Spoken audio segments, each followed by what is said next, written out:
NDA संकट में और महाराष्ट्र एनडीए के अंदर 97 एमएलए और 8 सांसद मोदी सरकार से दूरी बना सकते हैं, जिसकी खबर अब प्राथमिकता से चर्चाओं में आ रही है। बड़ी महत्वपूर्ण यह है कि महाराष्ट्र के अंदर अजीत पवार को लेकर के जो चर्चाएं शुरू हुई हैं, विमान क्रैश में जो निधन हुआ था, उसे एक साजिश करार दिया जा रहा है रोहित पवार की तरफ से, और साजिश की बू भी उसमें आ रही है और सरकार की चुप्पी इस आरोप पर और भी मुहर लगाती जा रही है। अब यह कहा जा रहा है कि दोनों एनसीपी जो टूटी हुई थी, जो शरद पवार और अजीत पवार के पास थी, अब अजीत पवार के निधन के बाद सुनेत्रा पवार के पास आ गई है। दोनों एनसीपी अब एक हो जाएगी। अजीत पवार भी करना चाहते थे और सुनेत्रा पवार भी यह फैसला करने जा रही हैं 26 तारीख को। इस तरह की चर्चा चल रही है। अब आप दर्शक कहेंगे कि 97 एमएलए और 8 सांसद, यानी 97 विधायक और 8 सांसद की बात हो रही। जी हाँ, अजीत पवार के पास 40 विधायक और 1 सांसद हैं और एकनाथ शिंदे के पास 57 विधायक और 7 सांसद, जो एप्स्टीन फाइल की वजह से एकनाथ शिंदे भारतीय जनता पार्टी के साथ छोड़ने का वो मजबूर हो जाएंगे, रहने का सोच भी नहीं सकते। आने वाला वक्त बड़ी चुनौतीपूर्ण महाराष्ट्र सरकार के लिए होने जा रहा है। लेकिन दूसरी तरफ भारतीय जनता पार्टी, जो महाराष्ट्र के अंदर मात्र 14 से 15 विधायकों की जरूरत है, क्या वह एकत्रित कर लेगी सरकार बचाए रखने के लिए? कोई रास्ता नहीं है, क्योंकि उद्धव ठाकरे जिस तरह से सक्रिय हो रहे हैं और उद्धव ठाकरे जिस तरह से भारतीय जनता पार्टी को अपने शिकंजे में ले रहे हैं, भारतीय जनता पार्टी पूरी तरह से जकड़ रही है। उसमें देवेंद्र फडणवीस की राजनीति दम तोड़ती हुई नजर आ रही है, क्योंकि छल और कपट देवेंद्र फडणवीस के अंदर कुछ ज्यादा आ गया है और वह भारतीय जनता पार्टी सरकार के लिए संकट पैदा कर रहा है। चाहे सुनेत्रा पवार के साथ, चाहे एकनाथ शिंदे के साथ, हर जगह खुद ही कुर्सी पे बैठना चाहते हैं, किसी को कुछ देना नहीं चाहते। ऐसे में साथ रह पाना मुश्किल होगा। सिर्फ एक समीकरण बैठने का देर है, एकनाथ शिंदे एक झटके में मोदी का साथ छोड़ देंगे, जो मोदी न घर के न घाट के कहीं नहीं रह जाएंगे। लेकिन दूसरी तरफ चंद्रबाबू नायडू की नाराजगी अब और बढ़ गई, क्योंकि मोदी सरकार ने उन्हें फंसाने की कोशिश की।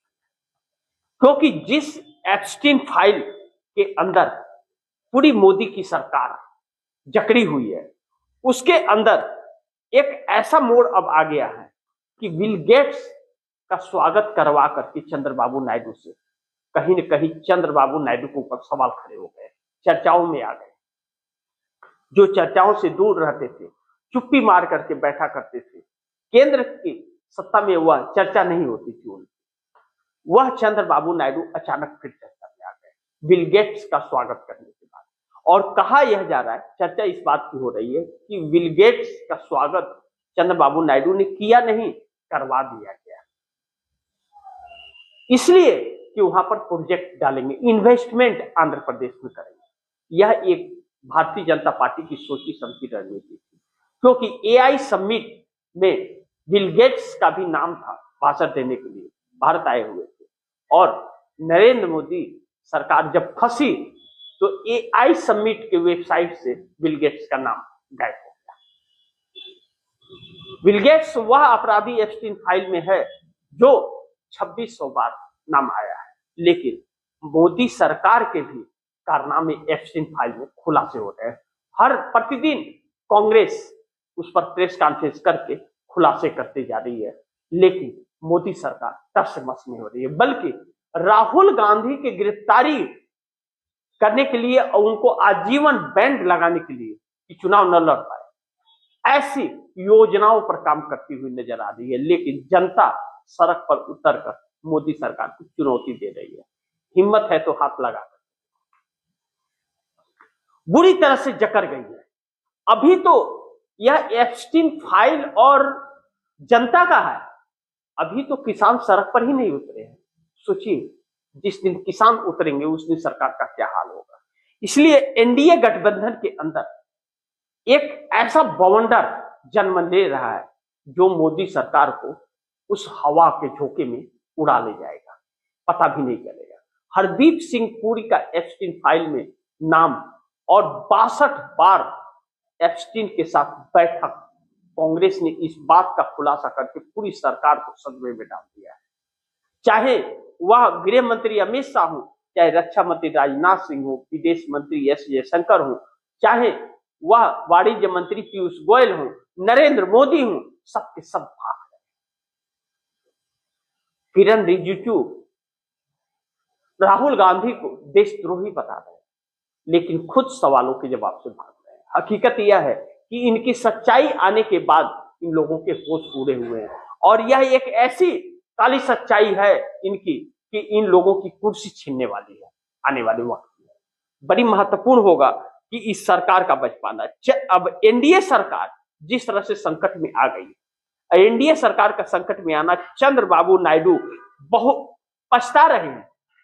चंद्रबाबू नायडू पछता रहे हैं मोदी को समर्थन देकर। चंद्रबाबू नायडू कभी भी समर्थन वापसी का ऐलान इस सरकार से कर सकते हैं, क्योंकि चंद्रबाबू नायडू को इस गठबंधन की जरूरत नहीं है आंध्र प्रदेश में, क्योंकि 2/3 बहुमत से चंद्रबाबू नायडू सत्ता में, और 2/3 बहुमत से सत्ता में रहने का मतलब है कि वह मोदी की मोहताज नहीं है, बल्कि मोदी उनके मोहताज है। 18 सांसदों का समर्थन आंध्र प्रदेश से मिल रहा है, 16 चंद्रबाबू नायडू के और 2 पवन कल्याण। यह 18 सांसद नरेंद्र मोदी को सत्ता में बिठाए रखने के लिए बहुत अहम है। लेकिन बिल गेट्स के जरिए जिस तरह से उनको एप्स्टीन से जोड़ दिया गया चंद्रबाबू नायडू को, वह खासे नाराज हो गए। अभी तक तो चंद्रबाबू नायडू यह कहते थे कि उनके साथ वादा खिलाफी 10 सालों से किया जा रहा है। अब तो इस चरित्रहीनता के फ्रेम में ला करके उनको फंसा दिया गया कि ऐसे एक व्यक्ति का, उद्योगपति का वह स्वागत कर बैठे जिसके चरित्र की चर्चा पूरे विश्व में हो रही है। ऐसे में मोदी की पूरी सरकार उसी में फंसी है। तो सोचिए कि जिसकी इतनी चर्चा हो रही है, अब मोदी सरकार को समर्थन देते रहेंगे तो चंद्रबाबू नायडू का क्या हाल होगा। हर जगह चर्चा में आएंगे। इसलिए इस चर्चा से निकलने के लिए उनके पास एक ही रास्ता बचता है, वह समर्थन वापसी का। अन्यथा बुरी तरह से फंस जाएंगे चंद्रबाबू नायडू इस जाल में, जो सत्ता गंवाने की कगार पे आ जाएंगे। 2029 के चुनाव में चंद्रबाबू नायडू को हार का सामना करना पड़ जाएगा, फिर सत्ता में आ पाना मुश्किल हो जाएगा उनके लिए। आगे कुआं पीछे खाई वाली परिस्थिति में ला करके नरेंद्र मोदी ने चंद्रबाबू नायडू को डाल दिया और अपने पाप का भागीदार सबको, एनडीए गठबंधन सभी सहयोगी दलों को बना दिया। लेकिन चर्चा सिर्फ नीतीश और नायडू को हो रही है, एकनाथ शिंदे की हो रही है, बाकी लोगों की नहीं हो रही है। बाकी सब तो चवन्नी है, इधर भी नाच करके मौके पर चले जाए जब सरकार गिरेगी तब, उसके पहले नहीं, सरकार गिरने के बाद। लेकिन जब तक सरकार नहीं गिरेगी वह साथ में चिपके रहेंगे चुंबक की तरह। ऐसे में नीतीश कुमार भी रास्ते अलग करते हुए नजर आ रहे हैं, जो भारतीय जनता पार्टी को सुहा नहीं रहा है। भारतीय जनता पार्टी के लिए एक नई मुसीबत खड़ी करती हुई नजर आ रही है, और नरेंद्र मोदी की भद लगातार पिट रही है। जिस तरह से गलगोटिया यूनिवर्सिटी ने इंटरनेशनल बेइज्जती कराई है देश की, कि एआई समिट के अंदर जो प्रोजेक्ट उसने एआई का पेश किया वह चाइना का था, और खुद का बता करके पेश कर दिया। लेकिन नरेंद्र मोदी ने भी कम नहीं किया, तस्वीरें खिंचवाने के लिए पूरे एआई समिट को ही खाली करवा दिया। सुरक्षा कारणों का हवाला दिया गया, 6 घंटे तक उसी में करते रहे। लोगों के सामान चोरी हो गए, भगदड़ मिल गए। जो सेल्फी एआई समिट में खिंचवाने गए थे, टिकट खरीदे थे, सब अफरा तफरी में लोगों के सामान चोरी हो गए, और मोदी मस्त म्यूट आवाज वाली वीडियो रिलीज की।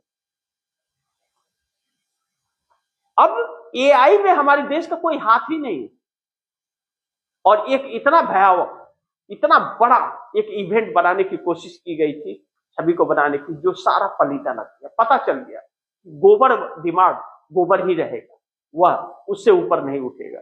वैसे ही प्रधानमंत्री और वैसे ही यूनिवर्सिटी। गलगोटिया यूनिवर्सिटी जो है वह पुरस्कृत यूनिवर्सिटी है, अच्छा था, लेकिन उसे किसने ऐसा बना दिया?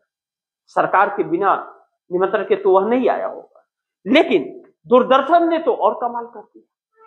दूरदर्शन ने तो जैसे नरेंद्र मोदी ने ही एआई बना दिया। अब दूरदर्शन के दफ्तर में पुलिस पहुंच गई, किसने भेजा? अब कहा जा रहा है कि गलगोटिया यूनिवर्सिटी को अपना तामझाम बोरिया बिस्तर बांधने के लिए कहा गया है, और गलगोटिया यूनिवर्सिटी की तरफ से आ रहा है कि ऐसा कुछ भी हमको रिपोर्ट नहीं मिला है, ऐसा हमारे पास तो कोई इंफॉर्मेशन नहीं आया। यानी कि फिर एक और बखेरा खड़ा हो गया है मोदी सरकार के सामने। जितना ढकने की कोशिश कर रहे हैं उतने हवा उड़ा देता है। यानी कि काले चरित्र का प्रदर्शन सरकार कर रही है और राहुल गांधी को देशद्रोही बता रही है, क्योंकि राहुल गांधी सवाल पूछ रहे हैं। अब इस सरकार का बचना मुश्किल है, यह कहा जा रहा है। अब यह अपनी आखिरी सांस गिन रही है सरकार। इस सरकार की मियाद खत्म हो चुकी है और जो सहयोगी दल समर्थन दे रहे हैं ना, नीतीश और नायडू, यह ऐसे वक्त में साथ छोड़ देंगे जब यह सरकार पानी भी नहीं मांग पाएगी, ऐसा प्रतीक हो रहा है, क्योंकि इन्होंने चंद्रबाबू नायडू को भी उस लपेटे में ले लिया। हालांकि चंद्रबाबू नायडू का एप्स्टीन फाइल से कोई लेना देना नहीं है, लेकिन यह पूरी सरकार उसी में धसी हुई है। इस सरकार के उद्योगपति जो नजदीकी है वह उसमें धसे हुए हैं। यानी कि कोई भी पाखंड अब नरेंद्र मोदी का चल नहीं पा रहा है, अब दम तोड़ती हुई नजर आ रही। एआई समिट यह इतना बड़ा इवेंट बनाने का कारण यही था कि इन सभी से छुटकारा पा लिया जाए, लेकिन यह समिट ही एक चर्चा का विषय बन गया। यानी कि सोना को हाथ लगाने से मिट्टी हो जा रहा है, ऐसा नरेंद्र मोदी का वक्त चल रहा है। कहते हैं वक्त बहुत बलवान होता है, तानाशाहियां का अंत भी होता है। अगर तानाशाह पैदा होता है तो उसका अंत भी निश्चित होता है, और उसके ऊपर निर्भर करता है कि कितना भयावह होगा। तो भयावह अब नरेंद्र मोदी फंसे हुए बुरी तरह से है, सरकार पूरी फंसी हुई है। और जिस दिन सरकार गई, भारतीय जनता पार्टी और आरएसएस का नामो निशान खत्म हो जाएगा। किस बिल में लोग ढूंढेंगे पता नहीं चलेगा। ऐसे में देखना बड़ी महत्वपूर्ण होगा कि आगे क्या होता है। लेकिन महाराष्ट्र के अंदर एनडीए खत्म होने की कगार पर आकर के खड़ा हो गया है, और एनडीए पूरे देश में ही खत्म होगा आने वाले वक्त। अब राज्यसभा के अंदर जो सीटें खाली हो रही हैं उसका भी चुनाव का ऐलान हो गया। अब बिहार के अंदर 5 राज्यसभा की सीटें आई, वह फिर एनडीए में दरार डालने के लिए हो गई, क्योंकि 2 भारतीय जनता पार्टी का, 2 जेडीयू का, नीतीश कुमार का, और वही एक झगड़ा का जड़ है। उसी एक सीट के लिए नरेंद्र मोदी ने जीतन राम मांझी से भी वादा कर लिया था और उपेंद्र कुशवाहा से भी वादा कर लिया था, चिराग पासवान से भी वादा कर लिया, तीनों से कर लिया, और सीट एक।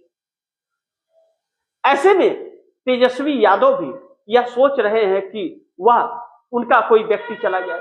41 है विपक्ष के पास, अगर विपक्ष एकजुट हो जाए तो एक व्यक्ति जा सकता है। तो चिराग पासवान का क्या होगा? भाजपा लगातार चिराग पासवान को धोखा देती है, लेकिन वह हनुमान बने रहते हैं। जीतन राम मांझी तो बगावत करके बोल भी देते हैं। उपेंद्र कुशवाहा भी कभी कभी बोलने की हिम्मत दिखा लेते हैं कि वादा खिलाफी कर रही है, लेकिन चिराग पासवान की हिम्मत नहीं हो पाती, क्योंकि हनुमान है ना, एक बार उनकी पार्टी टूट चुकी है। ऐसे में उपेंद्र कुशवाहा जेडीयू के अंदर हो सकते हैं, विलय कर सकते हैं अपनी पार्टी का, यह कहा जा रहा है। लेकिन थोड़ा इंतजार कीजिए। हरवंश नारायण सिंह जो राज्यसभा के अंदर उपसभापति हैं, वह जेडीयू के कोटे से आते हैं। नीतीश कुमार उनको दरकिनार कर रहे हैं, क्योंकि वह भारतीय जनता पार्टी के तरफ हो चले थे, भारतीय जनता पार्टी के लिए काम करते हुए नजर आ रहे थे, और नीतीश कुमार की पार्टी का नाम खराब करते थे। ऐसे में नीतीश कुमार किसी और, संजय झा भी लटकते हुए नजर आएंगे, उनका भी आने वाले वक्त में कार्यकाल खत्म होने वाला है। ऐसे में एनडीए गठबंधन के अंदर एक बड़ी दरार पैदा हो रही है, और एनडीए गठबंधन कि सरकार जाती हुई भी नजर आ रही है। कब मोदी सरकार चली जाएगी आप सोच भी नहीं सकेंगे। रात के अंधेरे में ब्रेकिंग चलेगा कि मोदी सरकार से समर्थन वापस हो गया और एनडीए गठबंधन धराशायी हो गया। नीतीश नायडू शिंदे ने लिया समर्थन वापस, ऐसी खबर आ जाएगी कभी। और यही है जोड़ी 3 नीतीश नायडू शिंदे की, जो इस सरकार को उखाड़ फेंकेगी आने वाले वक्त में, क्योंकि इस सरकार की मियाद पूरी हो गई। बाकी आप दर्शकों की क्या राय है, आपके सुझाव क्या है, कमेंट बॉक्स में जरूर दीजिएगा। इस खबर को ज्यादा से ज्यादा शेयर कीजिएगा, अपने दोस्तों को भी कहिएगा आगे शेयर करें। और आपने अगर टीएफडी इंडिया न्यूज़ 24 को सब्सक्राइब नहीं किया, सब्सक्राइब कर लीजिए, अपने दोस्तों को भी कहिएगा सब्सक्राइब। मिलते हैं अगली खबर के साथ, तब तक के लिए नमस्कार।